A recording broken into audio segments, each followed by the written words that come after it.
الحمد لله رب العالمين، والصلاة والسلام على خير المرسلين سيدنا محمد وعلى آله وصحبه أجمعين.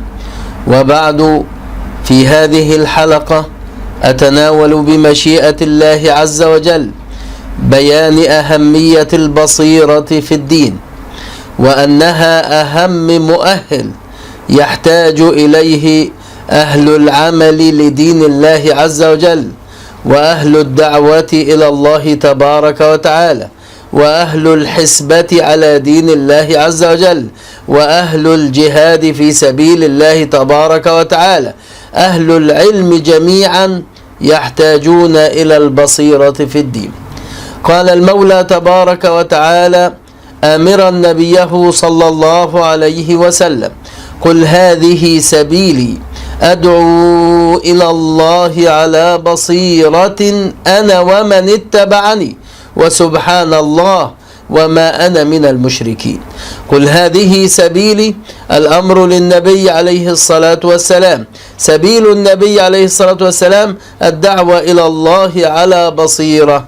أدعو إلى الله على بصيرة أنا ومن اتبعني، أي أتباع النبي عليه الصلاة والسلام يدعون إلى الله على بصيرة كذلك، وسبحان الله وما أنا من المشركين. البصيرة أخص من العلم، لأن البصيرة تشمل معاني العلم والفهم والوعي والإدراك والفقه في دين الله عز وجل. وفي الحديث الصحيح: من يرد الله به خيرا يفقهه في الدين. لا يمكن المولى تبارك وتعالى لعباده المسلمين مهما بلغت تضحيتهم ومهما بلغ تفانيهم للعمل لدين الله، لا يمكنهم تمكين ارتضاء إلا إن كانوا من أهل البصيرة في الدين. قال سبحانه: وعد الله الذين آمنوا منكم وعملوا الصالحات ليستخلفنهم في الأرض كما استخلف الذين من قبلهم وليمكنن لهم دينهم الذي ارتضى لهم وليبدلنهم من بعد خوفهم أمنا يعبدونني لا يشركون بي شيئا ومن كفر بعد ذلك فأولئك هم الفاسقون. فلا تمكين ولا توفيق، تمكين رضا ولا توفيق إلا بالبصيرة في دين الله عز وجل، وليمكنن لهم دينهم الذي ارتضى لهم. من البصيرة في دين المولى تبارك وتعالى أن يفهم العامل لدين الله عز وجل، أن يفهم هذا الدين فهما صحيحا شاملا راسخا، وأن يكون على علم راسخ بدين الإسلام وأهم خصائص هذا الدين القيم، وأن يكون على علم راسخ بأصل الدين وبابه الأوحد ألا وهو الشهادتان، وأن يكون كذلك على علم راسخ بمن هو المسلم، من هو المسلم، ما هو الإطار الذي إن جاء به الإنسان دخل في الإسلام. أن يكون على علم راسخ بمن هو المسلم الذي جاء في حقه حديث النبي صلى الله عليه وآله وسلم: كل المسلم على المسلم حرام دمه وماله وعرضه، والحديث أخرجه مسلم.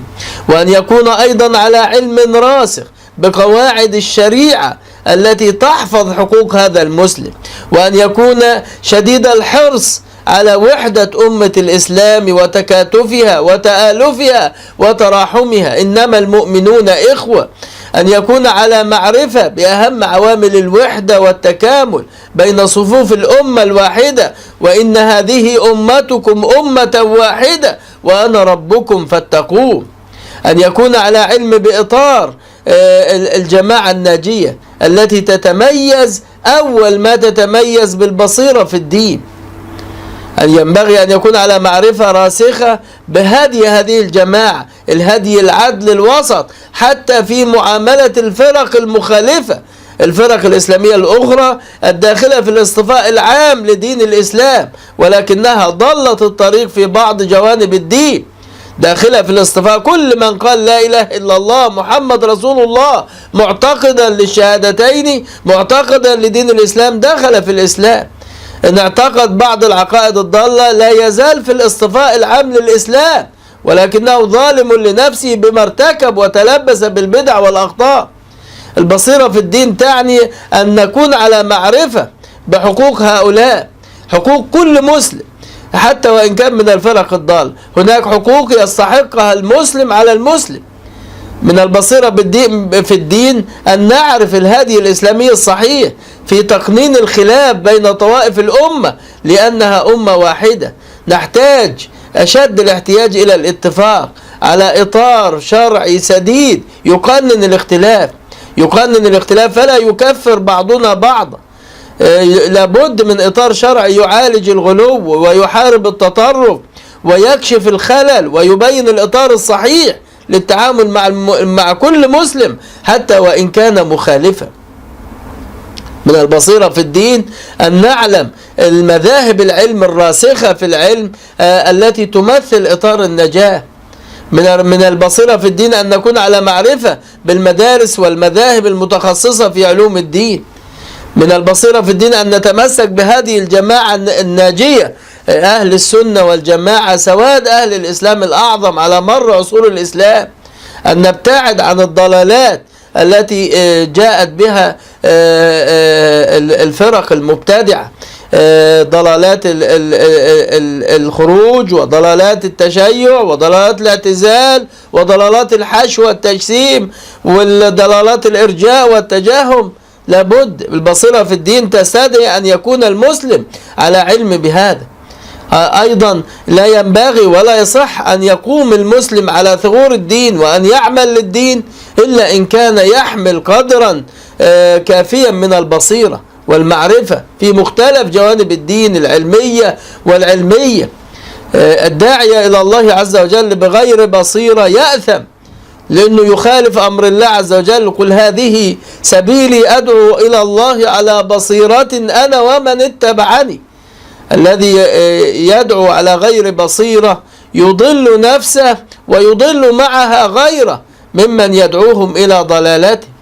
ربما إن فقد البصيرة أن يجعل السنة بدعة، وأن يجعل البدعة سنة، وأن يظن أهل السنة أهل النجاة من كانوا على بدعة، لأنه ليس على بصيرة في الدين. ربما جعل الفرق الضالة راشدة هادية ناجية، وربما جعل الفرقة الجماعة الناجية ربما جعلها فرقة ضالة هالكة. الداعية إذا كان على غير بصيرة بدين الله عز وجل ربما جعل المعروف منكرا والمنكر معروف، وربما دعا إلى أمر غير مشروع في دين الله عز وجل، يدعو بغير علم ولا هدى ولا كتاب منير. لذلك العلماء قال لابد من العلم قبل العمل، لابد من البصيرة في دين الله عز وجل قبل الدعوة إلى الله عز وجل. للأسف الفرق الضالة لم تظهر إلا بسبب دعاة لم يكونوا على بصيرة في الدين، دعاة متعالمون ضالون يحسبون أنهم يحسنون صنعا. يبقى إذا من أهم سمات وصفات العامل لدين الله والداعي إلى الله أن يكون على بصيرة، عالما بما يدعو إليه، عالما بدين الإسلام، موقنا أن الذي يدعو إليه هو الإسلام الصحيح الصافي الذي جاء به النبي صلى الله عليه وسلم من عند الله.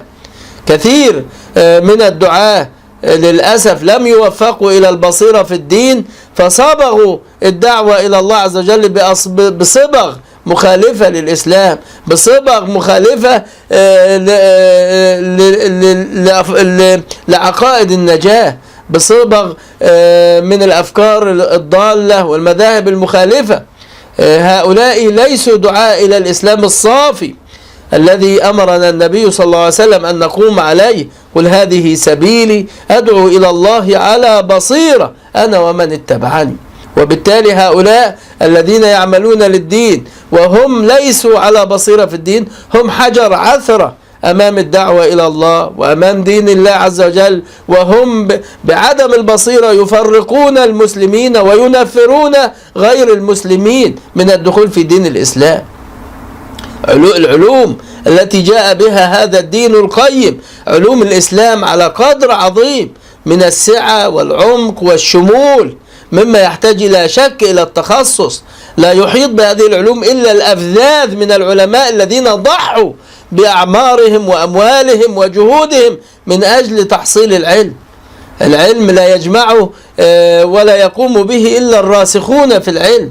ولذلك كل قائم على ثغر من ثغور الإسلام لابد أن يكون على بصيرة من دين الله عز وجل. لا يجوز لأي أحد أن يهجم على أمر من أمور الدين إلا بعد العلم به. لا يجوز أن يفتي في مسألة إلا بعد أن يفقه أبعادها. لابد أن يرجع إلى المتخصصين فيها، فاسألوا أهل الذكر أهل التخصص إن كنتم لا تعلمون، ولا ينبئك مثل خبير. ولو ردوه إلى الرسول وإلى أولي الأمر منهم لعلمه الذين يستنبطونه منهم، ولولا فضل الله عليكم ورحمته لاتبعتم الشيطان إلا قليلا. إذا لزاما على كل قائم على ثغر من ثغور الدين أن يحترم المدارس المتخصصة في علوم الدين، أن يتتلمذ عليها، لا يفتي أبدا في أمور الإيمان والكفر إلا بعد دراسة علم الأسماء والأحكام على منهاج المذاهب المتخصصة في عقائد المسلمين. لا يفتي فيما يتعلق بجناب ذات الله تعالى وتقدس إلا بعد دراسة علم التقديس، علم التنزيه، معرفة الواجب والجائز والمستحيل في حق جناب الله تعالى وتقدس. لا يجوز لأحد أن يفتي في الحلال والحرام والعبادات والمعاملات إلا بعد دراسة الفقه في هذه الأمور على مدارس متخصصة معلوم أقوالها ومنضبطة. وكذلك من البصيرة في الدين أن نفرق بين الأصول وبين الأمور الاجتهادية، أن نفرق بين ما فيه نص وما يخضع للاجتهاد.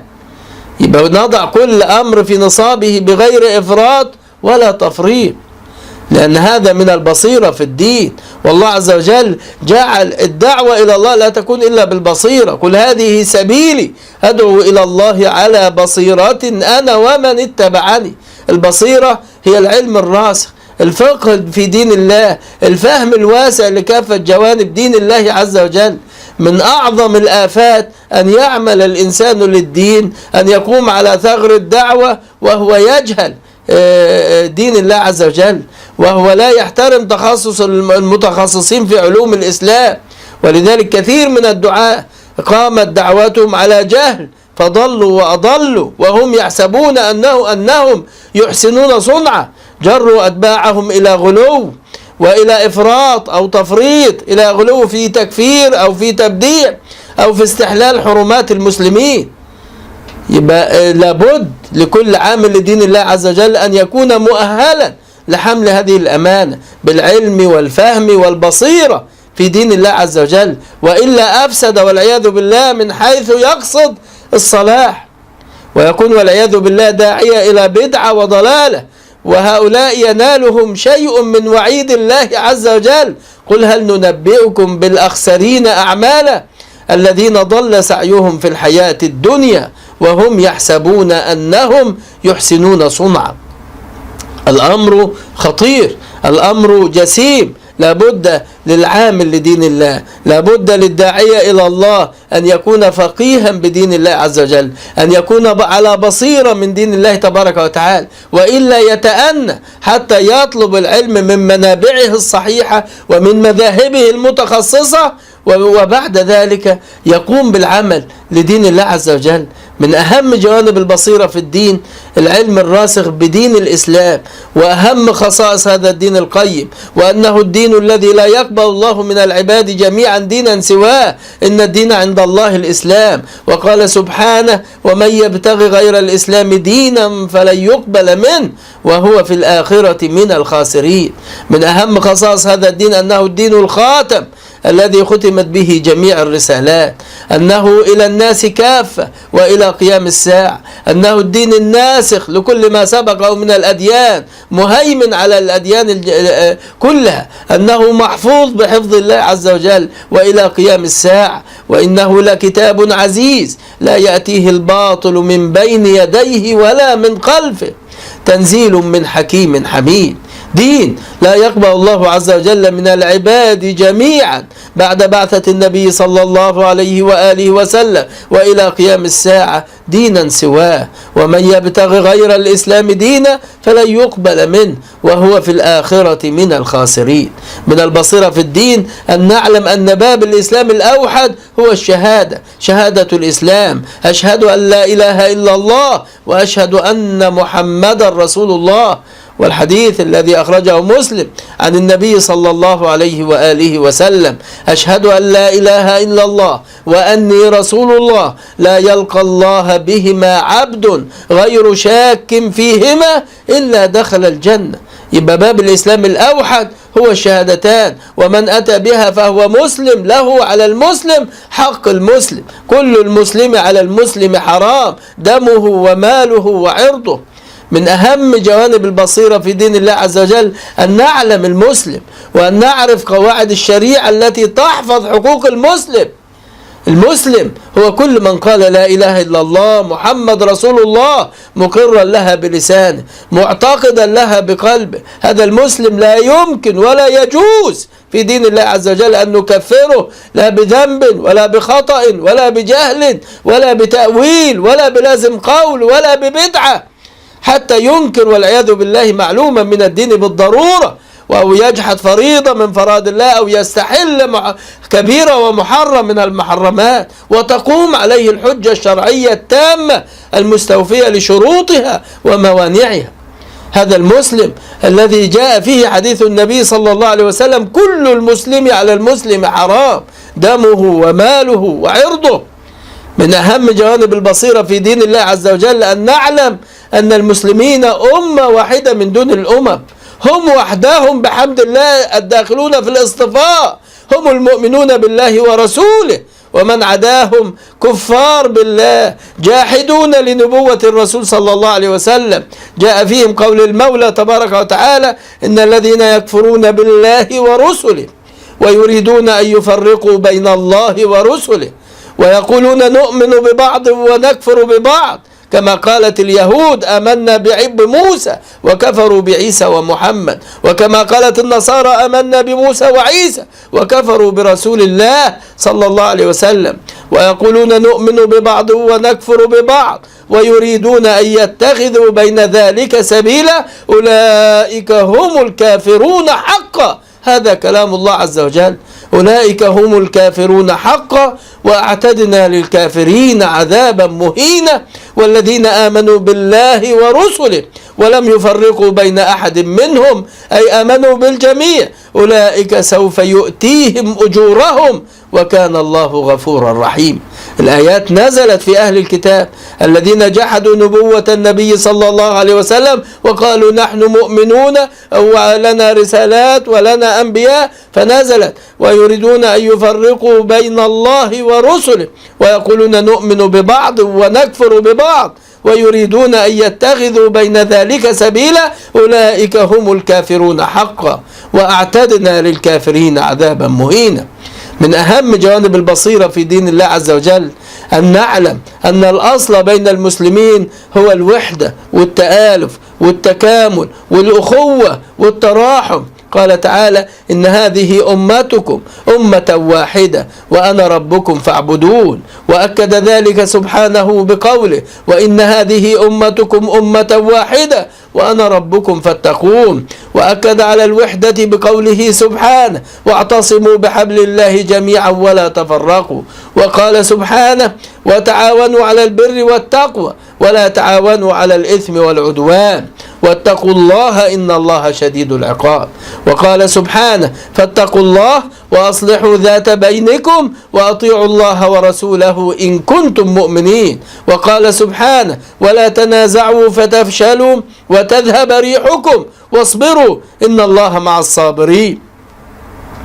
وقال سبحانه: إنما المؤمنون إخوة فأصلحوا بين أخويكم واتقوا الله لعلكم ترحمون. وقال النبي صلى الله عليه وسلم: المؤمن للمؤمن كالبنيان يشد بعضه بعضا، والحديث متفق عليه. وقوله عليه الصلاة والسلام: المسلم أخو المسلم لا يظلمه ولا يسلمه، من كان في حاجة أخيه كان الله في حاجته، ومن فرج عن مسلم كربة، كل مسلم أي مسلم، من فرج عن مسلم كربة فرج الله عنه بها كربة من كرب يوم القيامة، ومن ستر مسلما ستره الله يوم القيامة. يبقى أمة الإسلام واحدة، وهذا الذي ينبغي أن يكون بين المسلمين، والحديث متفق عليه. لن ينجي الأمة إلا التواد والتآخي في الله والتكافل والولاء العام للإسلام ولكل المسلمين. يبقى إذا لابد من هذا. من أهم جوانب البصيرة في دين الله عز وجل أن نعرف أيضا إطار النجاة، أن نتبع المدارس العلمية المتخصصة المعبرة عن علوم الدين، لأنها المذاهب التي لها الاعتدال حتى مع المخالف، لا تكفر ولا تبدع، لا تغالي في تكفير ولا في تبديع. مذاهب لها عمق في التاريخ الإسلامي انتمى إليها على مر عصور الإسلام سواد المسلمين الأعظم وأكابر أمة النبي عليه الصلاة والسلام من العلماء والدعاة والعاملين لدين الله عز وجل. مذاهب متخصصة راسخة في العلم في علوم الدين، مذاهب خالية من الغلو والتطرف. ولذلك عاش المسلمون في كنفها بشتى طوائفهم في سلام وأمان وتواد. لم نسمع عندما كانت هذه المذاهب هي السائدة، لم نسمع أنهم استحلوا أي محرم من محارم المسلمين أو سفكوا دماء أطفالهم وشيوخهم كما يفعل أهل البدعة وأهل الغلو في هذا الزمان، بل نشروا العلم الراسخ والفقه الواعي والبصيرة في دين الله عز وجل. لم يكفروا أحدا من أهل القبلة ولم يستحلوا دماء أحد منهم. يبقى إذن المخرج من الخلل العلمي البصيرة في الدين، احترام التخصص مخرج من الفتن التي تموج بها أمة الإسلام اليوم. أيضا من أهم جوانب البصيرة في دين الله عز وجل أن نعرف أخطاء الفرق المبتدعة، وأن نحذر ونحذر من ضلالاتها، وأن نعرف هدي أهل النجاة في معاملة هذه الفرق التي الداخلة في الاصطفاء العام للإسلام، مسلمون ولكنهم ضلوا الطريق في بعض جوانب الدين. لهم حقوق المسلم على المسلم، وندعو لهم بالهداية والرشاد. أهل الحق أبعد ما يكونوا عن الغلو في تكفير أو في تبديع أو في تضليل أو في تفسيق. من أهم جوانب البصيرة في دين الله عز وجل المعرفة لعلوم الدين التي تضبط أسماء الملة وأحكام الملة. هذه العلوم مهمة جدا: علم الإيمان والكفر، علم التوحيد والشرك، علم السنة والبدعة، علم السياسة الشرعية، على منهاج المتخصصين الراسخين في العلم، لا مناهج أهل الغلو ولا أهل الإفراط أو التفريط. من البصيرة في الدين أن نعرف جوانب الدين التي تضبط الفكر والتصور، التي تضبط السلوك والعمل، الجانب الفكري والجانب الأخلاقي والجانب العملي، والإحاطة بجوانب العمل لدين الله عز وجل من الدعوة إلى الله والحزب على دين الله عز وجل والجهاد والتضحية من أجل نصرة هذا الدين. من أهم جوانب البصيرة في الدين معرفة ذلك. ومن أهم جوانب البصيرة في الدين أيضا معرفة الإطار العام، العدل الوسط لأهل الإسلام. كل أهل الإسلام يدخلون في إطار واحد، هذا الإطار من دخله كان له الحق المسلم، حق المسلم على المسلم مهما تلبس هذا المسلم بأخطاء، بشبهات، بعقائد مخالفة، ما دام محافظا على الإطار العام للإسلام، الإطار العام الصحيح الفسيح الواسع.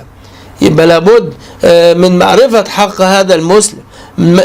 لا مانع من علاج الأخطاء بحكمة وبصيرة مع التعقل وتخفيف حدة الصراع بين المسلمين، لأن لابد من مراعاة حقوق المسلم على المسلم. كل أمة الإسلام داخلة في الاصطفاء، كل أمة الإسلام لابد أن يكون لها الولاء العام فيما بينها. قال تعالى: والذين كفروا بعضهم أولياء بعض إلا تفعلوه تكن فتنة في الأرض وفساد كبير. الكفار يوالي بعضهم بعضا، في حرب الإسلام وأهله، يريدون إبادة الإسلام وأهله. فإن لم يوالي أهل الإسلام جميعا بعضهم بعضا ويعاون بعضهم بعضا على البر والتقوى ستحدث الفتنة والفساد الكبير. يبقى لابد من الحرص على ذلك. والنبي صلى الله عليه وسلم جعل أمة الإسلام أمة واحدة كالجسد الواحد في حديثه المتفق عليه: مثل المؤمنين في توادهم وتراحمهم وتعاطفهم مثل الجسد إذا اشتكى منه عضو تداعى له سائر الجسد بالسهر والحمى. هذه جوانب البصيرة في دين الله عز وجل. لابد من البصيرة في دين الله قبل العمل لدين الله. قال تعالى: قل هذه سبيلي أدعو إلى الله على بصيرة أنا ومن اتبعني وسبحان الله وما أنا من المشركين. نسأل الله عز وجل البصيرة في دين الله تبارك وتعالى، ومن يرد الله به خيرا يفقهه في الدين. إلى ها هنا أكون بحمد الله عز وجل وصلت إلى نهاية هذه الحلقة، وإلى حلقة مقبلة. أستودعكم الله وأستغفر الله لي ولكم، وأصلي وأسلم على النبي الكريم وآله وصحبه أجمعين، وآخر دعوانا أن الحمد لله رب العالمين، والسلام عليكم ورحمة الله وبركاته.